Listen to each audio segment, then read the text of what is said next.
Okay, so dito ako ngayon sa beach ng Mindoro. Susubukan kong gamitin tong aking bangka-bangkaan. Bali, 7 kawil lang ang nilagay ko dyan. Artificial lure. So ito ang gamit ko. Ang hirap na ito, walang camera. Kaya mano-mano ko itong gagawin.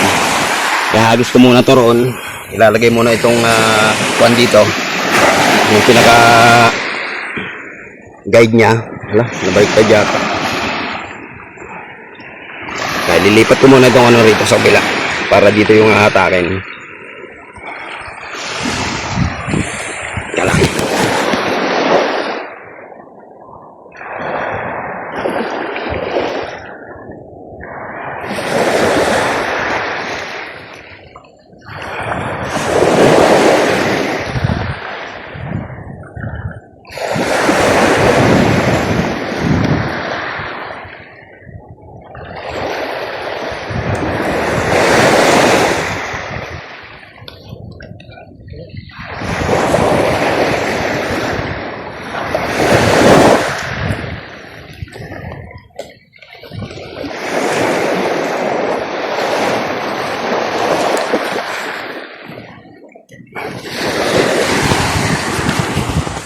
Okay, so ready na yung aking bangka-bangkaan. Andito yung parting panghila. Dito ko kinabit ito. Naglalaro itong pag ganun. Tapos dito naman nakakabit yung mga kawil. May mga kawil yan dyan. Bali, 7 peraso yan. Manuhin ko lang to. Ang hirap na ito. Ako lang mag-isa. Wala akong cameraman. Tignan ko mga kawil eh. Bali, ilalarga ko muna ito. Iwanan ko yung kung doon. Ilalarga ko muna itong aking kakawil. Siguro mga 20 hangpang bago ko hahatakin. Yan, naka-area na ako. Ando doon yung aking kuhan, ang aking bangka-bangkaan. Hirap na ito, walang cameraman. Titignan ko kung makakahuli. Tapos ilalatag ko siya sa dagat. Tingnan natin kung effective ito. Matagal ko nang pinaplano sa buhay ito. Ilalagay ko siya ngayon dito sa tubig. Tingnan natin kung makakadaan dito.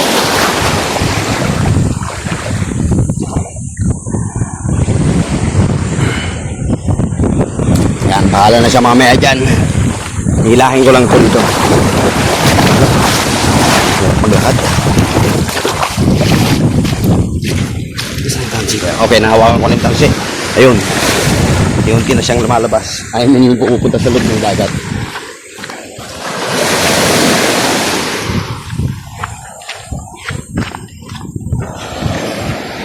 Para ka rito nagsasaranggola. Tingnan natin kung makakahabol ako. Yung aking bangka-bangkaan, unti-unti na ako pumupunta sa dagat.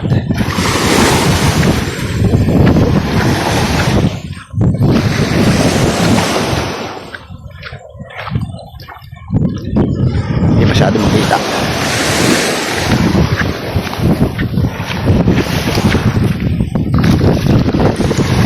Mula sa tubig siguro mga ano na siya, mga 2 dipa mula sa mula sa buhangin.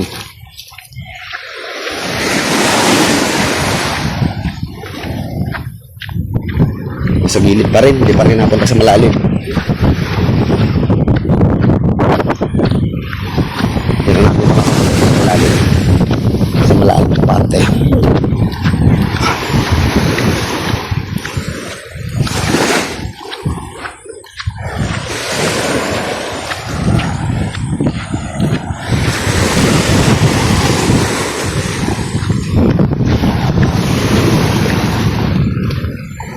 Unti-unti nang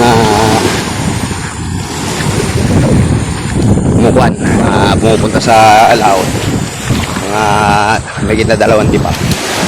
Nalargahan ko pa. Aariyahan ko pa ito.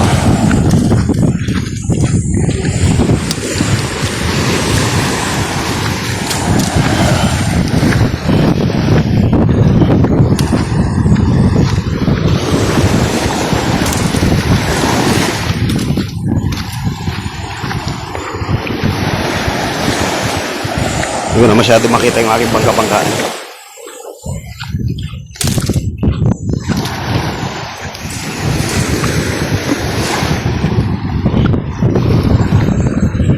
sana makahuli. Maski isang peraso, dalawa, o tatlo, papa. Pinagtyagaan ko talaga itong buuin kahapon. Anong isang araw pa pagdating namin. Kaya lang hindi ko nailatag kasi iba yung mga activity namin. So ngayon, umagang umaga, mga tulog tayo mga kasama ko kasi parang alas 3 pasado rin ng gabi natulog yung mga yun. Kaya sinamantala ko.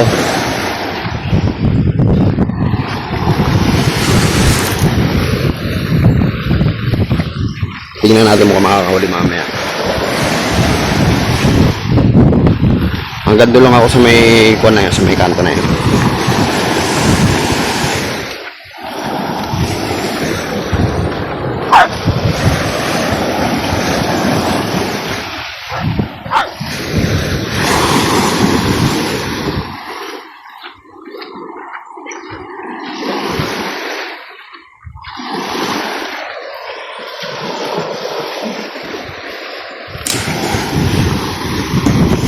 No, ano ba yata ng aso? Baka madaling talit yung aking tansi. Yan, may mga aso kasi sa gilid eh.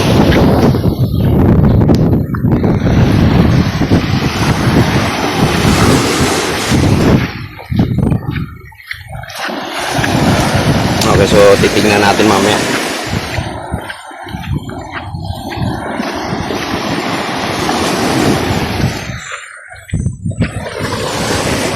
Dito ako sa may lilim.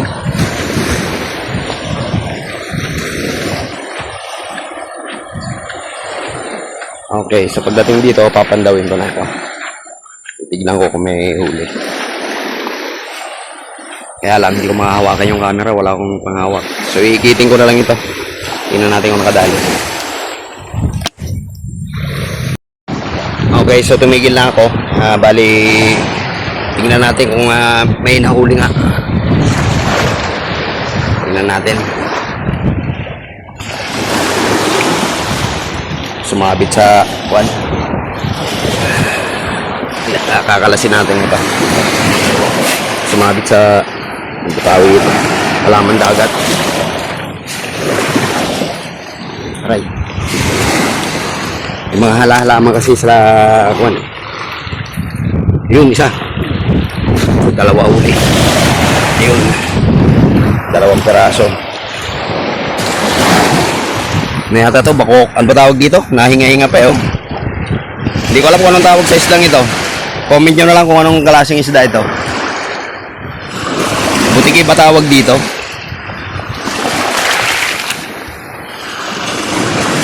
Hindi ko alam kung anong klaseng isda. Pero kinakain daw ito rito. Tapos yung sa dulo, isa rin. Nahinga-hinga pa rin. Oh. Hindi ko alam kung anong tawag sa isdang ito. Ang nakahuli rito yung artificial lure lang. Ganito ang gamit ng mga artificial lure.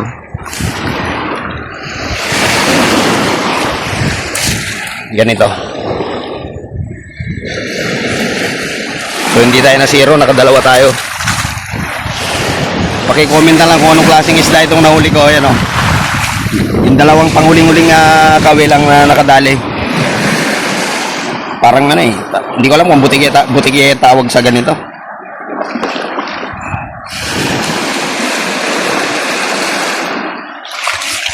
At least nakadali rin maski maliliit. Gusto ko lang subukan yung yung aking fishing lure na yun, yung may ibang kabangkaan. Parang ano tawag sa isda na ito? Butiki nga yata ito. Okay, so ilalagay ko muna sa sa lalagyan. Doon ko na lang ilalagay sa akin pangikit. Wala ko iba lalagyan. Kasi tinesting ko lang kung paano manghuli ng ganitong klaseng pangkabagan lang. Yan na naman ako. Okay, so tatanggalin ko na muna ito. Kadali rin. At least hindi na zero. Dalawa yung nadali ko. Itong dalawang isda na ito. Ayos ko lang yung position mamaya ng Tapos tatanggalin ko ito. Then mamaya maglalarga uli ako. Dito tayo sa hindi naabot ng tubig.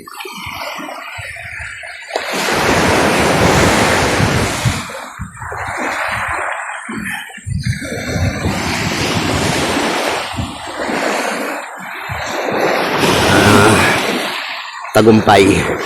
So ganito ang aking setup. Kapag ka magre-reverse, gumagalaw ito. I mean, pagka sa kabilang direksyon, direksyon kayo, ito maglalaro.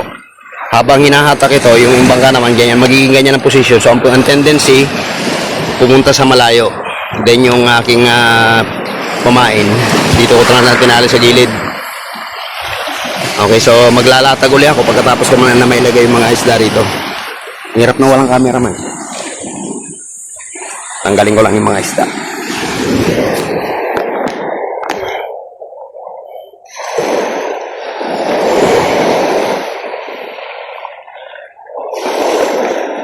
Pwede na rin ulamin ito, 2 peraso. Ang prito ko na lang mamaya. Lalatag ko dito.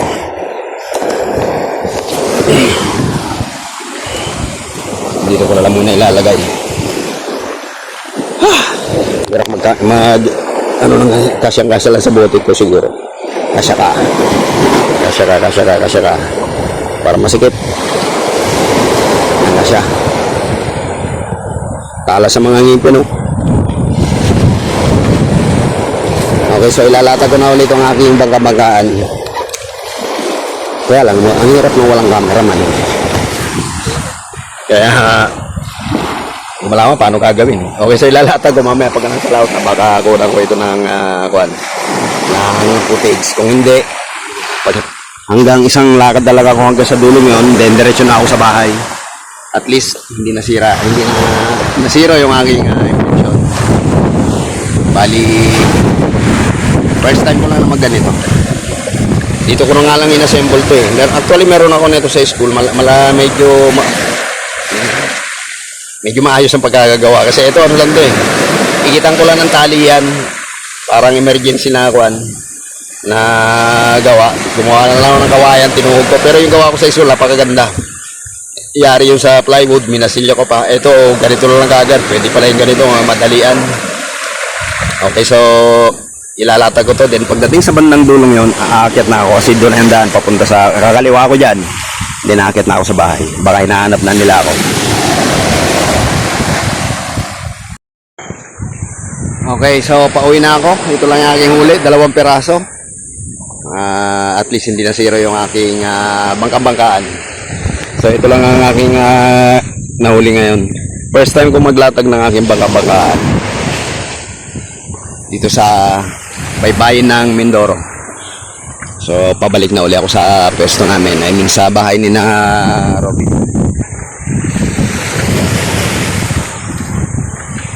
Okay na yun. At least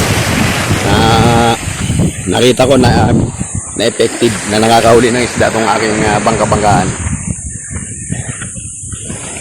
Kala ko bigo. First time ko lang nagganito. I mean, naglatag ng bangka-bangkaan. Ngayon kasi walang katao-tao. I mean, talagang medyo may ilang peraso naliligo, 3 peraso lang. Siguro mga pagod. Nung unang dating namin dito, ang dami rin mga tao rito ganitong oras eh. Pero ngayon, natsambahan ko na silip ko kasi malapit lang ito sa bahay. I mean, dyan sa taas na yan, kalsada na yan. Nakita ko na parang walang katao-tao. Kaya bumalik ako, kinuha ko itong aking bangka-bangkaan. Paki-comment na lang kung anong klaseng isda ito. At least di na zero. Yun ang importante doon. Papamana ko na rin itong aking bangka-bangkaan. Hindi ko na iuwi ito. Iiwan ko na ito rito sa Mindoro. Bahala na yung mga anak ni Robin kung gusto nilang paglaruan ito. Kasi nakakalibang talaga pagka mangingisda. Sa akin, libang-libang lang. Mga experiment baga. Kung nadala ko sana yung sa school, ano yun, minasiya ko pa. Kaya lang, masyado na kami maraming bitbit. Napakalaki kasi ang aking bag na dala. Parang ano yun, 80 liters ang bag na dala-dala ko. Pag ganito mga lakaran. Para isang buhatan lang, kompleto na yun. May gamit na pang isda sa ilog o kaya sa dagat. Kahapon di ko na na-video yung ibang activity namin kahapon. Pero yung ano kahapon, pinaka-highlight, muntika nang tumuob yung aming bangka nung pumunta kami sa isang isla. Kasi naglatag kami ng lambat kahapon. Hindi kaya palang hilahin ng isang tao yung bangka na yun. Yung bangka na yun napatan ng laman. Pero nung maubos na yung lambat, yung may latag namin, ipoporma pa pala yun, lalanguyin. Parang ibibilog. Ayusin yung pagkakalatag sa ilalim. Then pinatay yun nung pinipihit na yung bangka papunta sa Dalampasigan, bigla may humampas na alon. Muntikan talaga kami. Muntikan daw yung bangka. Talagang halos 90 degrees na yung pagkakabalentong katig. May ginalang na ibalansi pa namin. Nung may balansi na namin, lubog na ngayon eh. I mean, nung may ayos namin yung bangka, ang tubig sa bangka, may isang dangkal na. Konti-konti na lang talaga, babalentong kami, tataob yung bangka. Pero okay lang naman yun. Safe naman kami. Lahat ng nasa bangka marunong lumangoy. Ang inaalala ko yung cellphone. Gulpi ako sana ko kung hindi ko mare-recover. Okay, so binabaybay ko ngayon tong daan mula dun sa beach papunta kina Robin. So malapit na ako sa kalsada. Napakaganda ng beach nila ron. Hindi na ako naligo kasi ito nga ang aking ito yung aking target ngayong araw na to. Masubukan ko yung aking bangka-bangkaan. At least hindi na zero. Meron nga lang, dalawa lang nahuli. Yung malaman kong butike o tuko tawag nila rito sa kuan. Parang may nakita ko sa vlog na ganito eh. Ganitong klaseng isda rin. Baka tuko. Wala nang ibang sumibat. Bali nakaano lang ako ron. Dalawang pasada. Isang papunta ron sa may resort. Tapos pabalik na ako hanggang sa may tatlong naliligo. Tinesting ko lang kasi kung anong performance na ito. So, yung unang pasada, nakahuli agad ako ng dalawa. Yung pangatlo na, wala. Zero. Wala nang kumagat. Mag-alas 7 na ngayon. May pasado alas 7 na. Kasi ngayon ang alis namin. Yung bahay ni na Robin, ayun yung nasa tuktok pa na yun. Yung pinakatuktok na yun ang aakyatin ko. Yun ang bahay nila.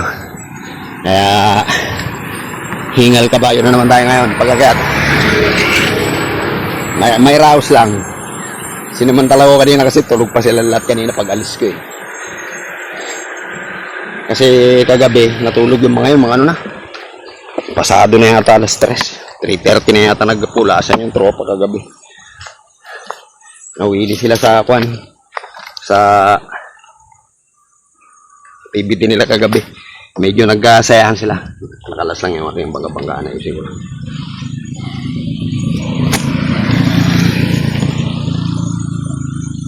Alay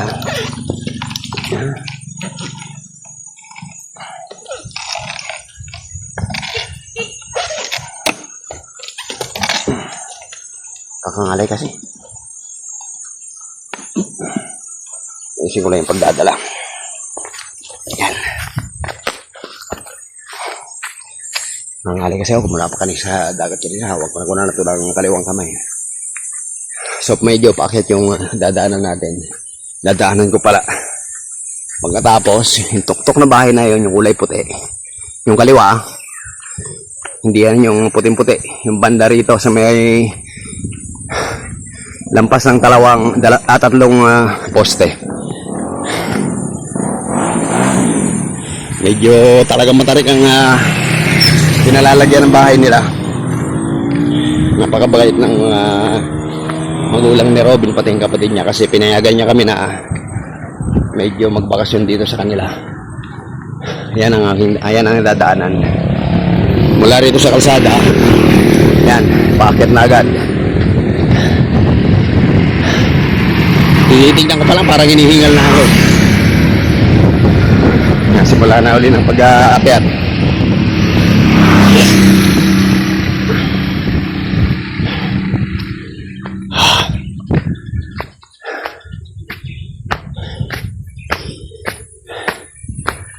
Maya-maya, magpapakap na raw ko eh. Ewan ko kung hindi na mag-extend. Bahala na. Pero yun ang huling usapan kagabi. Magpapakap na raw ngayong araw na to. Kasi nandito pa kami noong Biyernes. Ngayon ay Lunes na. Pangapat na araw namin ngayon. Tingal. Dito ako dadaan sa step. Dalawa yung way. Isang packet na pa ganon na plain or dito sa mayroong steps. Dito ako sa may steps.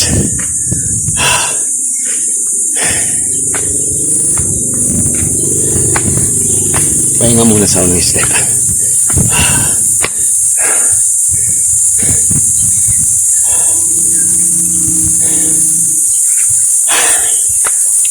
Lalapad ang step nila rito.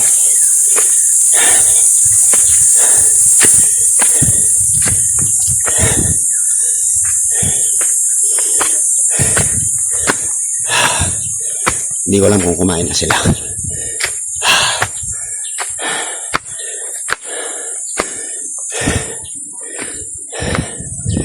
Bali, yun yung kalsada sa ibaba.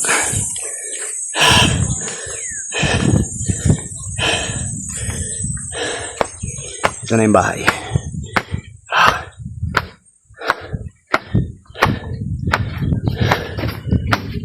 Siyempre, mangingisda tayo.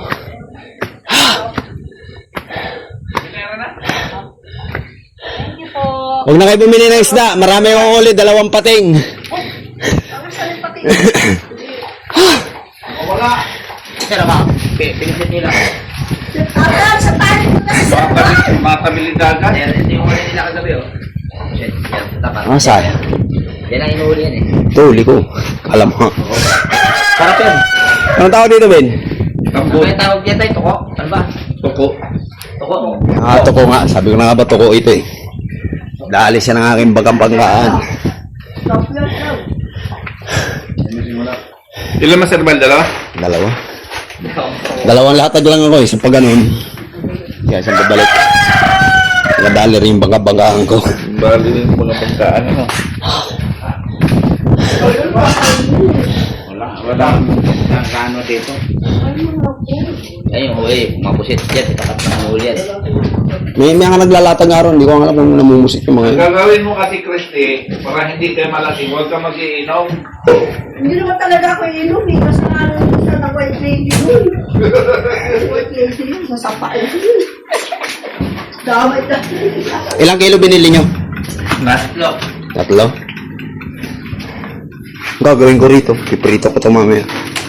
Ihawin yan? Ihaw mo lang yung mas herbal, pwede yan. Ihaw mo na lang. At least hindi na zero. Tayo mo na. Papagana lang to. Wag. Pinainom ako ng malamig na tubig. Teka lang.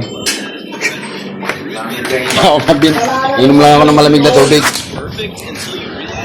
Inubos ko na eh kasi hindi rin naman to iinumin ni tatay kaya inubos ko na tayo. Sayang eh. Baka muna ako. Ano, tuloy pa tayo ngayon ha? Kung mag-extend pa tayo. Ano plano nyo?